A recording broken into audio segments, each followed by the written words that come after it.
8 countries that no one has ever colonized. 1. Ethiopia. Ethiopia is the only country in sub-Saharan Africa that's never been colonized.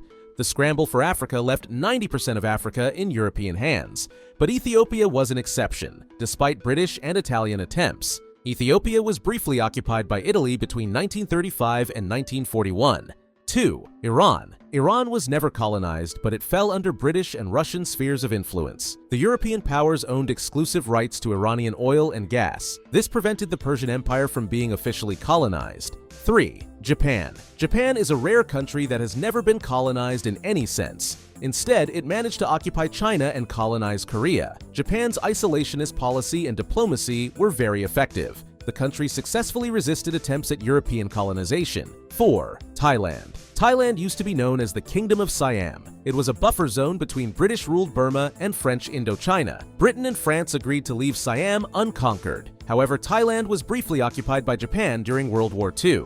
5. Liberia. Liberia was founded in 1822 by the American Colonization Society. Freed slaves from the U.S. were relocated there. As such, the country has always been protected by the United States. European powers never invaded it during the scramble for Africa. 6. Nepal. The British Empire tried to conquer Nepal in 1814, but after 2 years of war, it only managed to occupy about 30% of the country. Nepal's mountainous terrain proved too tough an obstacle.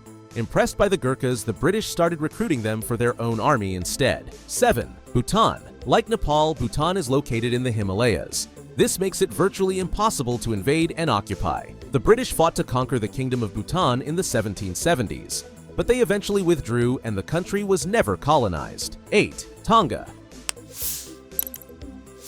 Technically, Tonga has never been colonized. In 1900, it chose to become a British protectorate to avoid German colonization, but the country remained under control of Tonga's royal family. It gained full independence in 1970.